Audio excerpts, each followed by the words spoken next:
কেউ কথা রাখেনি। ৩৩ বছর কাটল, কেউ কথা রাখেনি।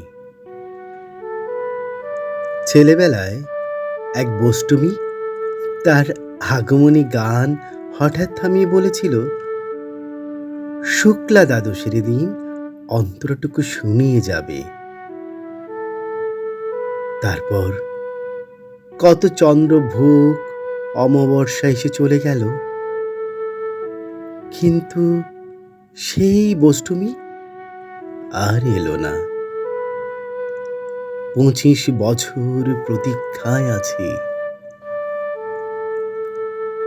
মামাবাড়ির মাঝি নাদের আলী বলেছিল, বড় হও দাদা ঠাকুর, তোমাকে আমি ৩ প্রহরের বিল দেখাতে নিয়ে যাব। সেখানে পদ্ম ফুলের মাথায় সাপ আর ভ্রমর খেলা করে।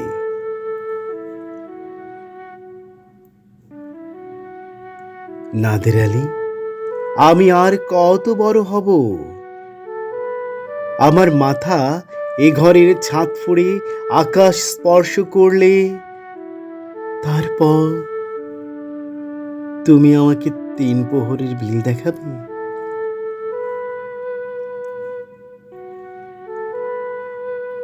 একটাও রয়্যাল গুলি কিনতে পারিনি কখনো। লাঠি লজেন্স দেখিয়ে দেখিয়ে চুষেছে লস্কর বাড়ির ছেলেরা। ভিখারির মতন চৌধুরীদের গেটে দাঁড়িয়ে দেখেছি ভেতরে রাস উৎসব।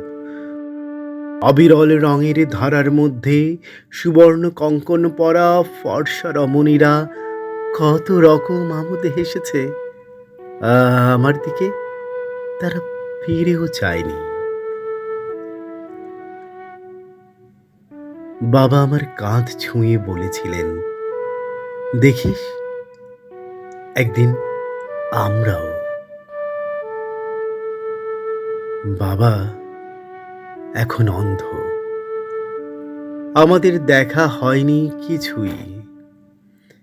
সেই রয়্যালগুলি, সেই লাঠি লজেন্স, সেই রাস উৎসব আমায় কেউ ফিরিয়ে দেবে না। বুকের মধ্যে সুগন্ধি রুমাল রেখে বরুণা বলেছিল, যেদিন আমায় সত্যিকারের ভালোবাসবে সেদিন আমার বুকেও এরকম আতরের গন্ধ হবে।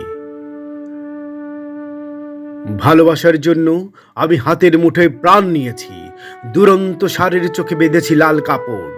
বিশ্ব সংসার তন্ন তন্ন করে খুঁজে এনেছি ১০৮টি নীলপদ্ম। তবু কথা রাখিনি বরুণা। এখন তার বুকে শুধুই মাংসের গন্ধ। এখনো সে যে কোনো নারী। কেউ কথা রাখেনি।